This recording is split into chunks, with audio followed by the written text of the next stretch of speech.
اس وقت امت مسلمہ کی سب سے بڑی ذمہ داری ہے کہ کفار کی تمام مصنوعات سے بائیکاٹ کیا جائے، لا تعلقی کی جائے۔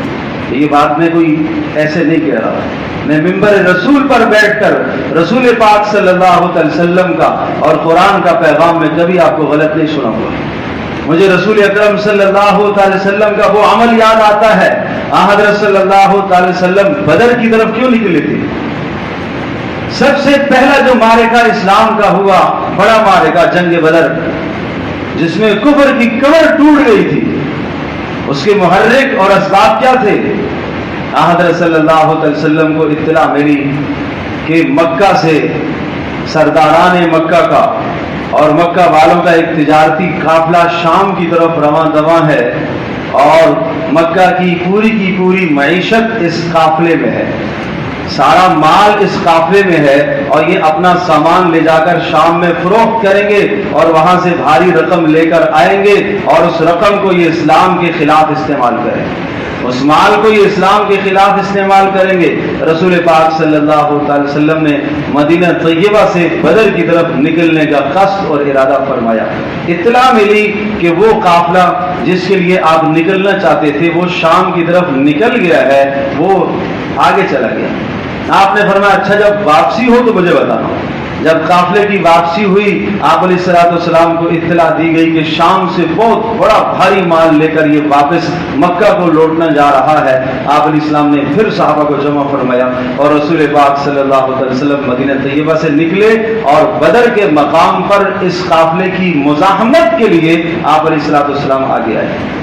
آپ کو معلوم تھا کہ یہ ساری کی ساری معیشت اسلام کے خلاف استعمال ہوگی، مکہ والوں کی ساری تجارت اور معیشت اور سب کی کوشش اس وقت مسلمانوں کو زیر کرنا اور رسول پاک صلی اللہ تعالی علیہ وسلم کے پیغام کو ناکام کرنے کی ناپاک کوششیں اس وقت ساری کی ساری یہی تھی۔ ان کی ساری صلاحیتیں، ان کے سارے مال کس پر لگ رہے تھے؟ اسلام کے خلاف لگ رہے تھے۔ تو آپ علیہ السلام نے ان کی معاشی کمر کو توڑنے کے لیے آپ نے اس قافلے کا تعاقب فرمایا اور آپ اس قافلے کے مقابلے کے لیے نکلے، اور آپ کو پتہ تھا کہ اگر یہ ان کو استحکام نصیب ہو گیا تو اس استحکام کے بعد یہ ہمارے اوپر اٹیک کرے گا۔ تو رسول پاک صلی اللہ علیہ وسلم نے ان کی معیشت کو کمزور کرنے کے لیے، تباہ کرنے کے لیے نبی علیہ السلام نے یہ قصد اور ارادہ فرمایا۔ بہرحال اللہ پاک کی طرف سے فیصلہ دوسرا تھا۔ اللہ تبارک و تعالی نے فرمایا ہاں دو فریق آپ کے سامنے آئے تھے، ایک یہ تجارتی قافلہ اور ایک دوسرا ابو جہل کا لشکر۔ اب تجارتی قافلہ تو نکل گیا لیکن ابو جہل کا لشکر سامنے سر پر کھڑا ہے، 1000 افراد کے ساتھ اسلحہ سے لیس لشکر وہ کھڑا ہے۔ آپ کو اس لشکر کا مقابلہ کرنا ہے۔ 313 اس 1000 کے لشکر سے آپ نے لڑوا دی، اور اللہ کی ایسی مدد آئی، تاریخ میں ایسی مدد نہیں ملتی۔ ان 313 میں سے صرف اور صرف 14 اصحاب شہید ہو گئے، صرف 14 اصحاب شہید ہوئے، 14 صحابہ کرام رضی اللہ عنہم اجمعین شہید ہوئے، اور مشرکین میں سے، مکہ والوں میں سے 70 مارے گئے، اور 70 کے بعد 70 قید میں بھی آ گئے، اور جو وہ مارے گئے وہ 70 وہ ہلکے لوگ نہیں تھے، وہ پوری مکہ کی قیادت تھی اور پوری مکہ کی کریم سمجھ لیجیے کہ مکہ والوں کو ان کی سرداری پر ناز تھا، وہ سب کے سب مارے گئے۔ تو بات یہ عرض کر رہا تھا کہ حضرت صلی اللہ علیہ وسلم نے ان کی معیشت کو روکنے کے لیے اور ان کی معیشت کو توڑنے کے لیے آپ نے یہ اقدام کیا تھا۔ اس وقت بھی بڑی ضرورت ہے کہ ایسے کافروں کی معیشت کو تباہ اور برباد کرنے کے جو اسباب آپ سے ہو سکیں، آپ سے اور کچھ نہیں ہو سکتا، یہ تو ہو سکتا ہے کہ ان کی مصنوعات سے بائیکاٹ کیا جائے۔ یہ تو ایمان کا تقاضا ہے۔ آیت یہی بتا رہی ہے کہ ایسے حالات میں تمہیں رک جانا چاہیے۔ صبر کا مطلب رکنا، ایسے حالات میں تمہیں رک جانا چاہیے، تمہیں اپنی معیشت کو مستحکم کرنا چاہیے، تمہیں کافروں کی معیشت کو نہیں مستحکم کرنا چاہیے۔ اور وہ لوگ جو رسول پاک صلی اللہ علیہ وسلم کی شان میں اہانت اور توہین اور گستاخی کے مرتکب ہیں، ان کی معیشت کو ہرگز نہیں مستحکم کرنا چاہیے، تمہیں اپنے ہاتھوں کو ان کی معیشت سے روکنا چاہیے۔ اور کون سا ان کی ایسی چیزیں ہیں کہ جن کے بغیر ہماری زندگی ممکن نہیں ہے؟ کیا ان چیزوں کے متبادل ہمارے پاس اشیاء نہیں ہیں؟ جو متبادل اشیاء ہیں ان کو آپ استعمال کریں، جو اپنے ملک کی اچھی اشیاء ہیں انہیں آپ استعمال کریں، اپنے ملک کے تاجر کو آپ ترقی دینے کی کوشش فرمائیں، اپنے نظام کو مستحکم کرنے کی کوشش فرمائیں۔ اسلام تو ہمیں یہ ادب سکھاتا ہے، دو آدمی آپ کے سامنے ہیں، ایک چیز کافر بیچ رہا، ایک مسلمان بیچ رہا، تو یہ ایمانی تقاضا یہ ہے کہ آپ اس مسلمان سے چیز کو خریدیں، آپ مسلمان کو نفع پہنچائیں، مسلمان کو آپ خیر پہنچائیں۔ آپ کیوں کافر کو خیر پہنچا رہے ہیں جب دونوں چیزیں ایک ساتھ موجود ہیں؟ ٹھیک ہے، ممکن ہے مسلمان کے پاس جو چیز ہے تھوڑی سی کوالٹی میں کم ہوگی، لیکن ایمان بھی تو کسی شے کا نام ہوا کرتا ہے، ایمان بھی تو کوئی تقاضا کرتا ہے اندر سے کہ میں کس کو نفع دے رہا ہوں، میں کس کو نفع پہنچا رہا ہوں؟ گستاخ کو۔ رسول پاک صلی اللہ علیہ وسلم کی شان میں گستاخی کے مرتکب کو میں نفع پہنچا رہا ہوں، لہذا فرانس والوں کی تمام مصنوعات سے بائیکاٹ کرنا اس وقت یہ ہمارے ایمان کا حصہ ہے، اور یہ پیارے پیغمبر صلی اللہ علیہ وسلم کا یہ پیغام ہے، اور یہ قرآن مجید کی آیت کا یہ پیغام ہے۔ وَإِن تَصْبِرُوا، تمہیں رک جانا چاہیے، اور تمہاری آزمائش ہے۔ اب دوسرا معنی صبر کا، تمہیں رکنا چاہیے، دین پر جم کر تمہیں مقابلہ کرنا چاہیے۔ وہ ساری گستاخیاں کیوں کرتے ہیں؟ تاکہ تمہارے دلوں سے تمہارے نبی کی محبت کو نکالیں، اور تمہارے دلوں سے تمہاری نبی کی محبت کو کیوں نکالنا چاہتے ہیں؟ تاکہ تم نبی کی اتباع کو چھوڑ کر ہماری پیروی کرو۔ اس وقت مسلمانوں کو نبی کی اتباع پر جمنا چاہیے، یہ معنی ہے صبر کا۔ صبر کا معنی دین پر استقامت اختیار کرنا، نبی کی سنت پر جمنا، نبی کی سنت پر استقامت اختیار کرنا، یہ معنی ہے اس وقت دین پر جمنے کا۔ رسول پاک صلی اللہ علیہ وسلم کی ایک ایک سنت کو سینے سے لگایا جائے، اور رسول پاک صلی اللہ علیہ وسلم کا ایک ایک طریقہ وہ زمین و آسمان میں سب چیزوں سے زیادہ قیمتی ہے۔ یہ میرا ایمان، یہ آپ کا ایمان ہونا چاہیے۔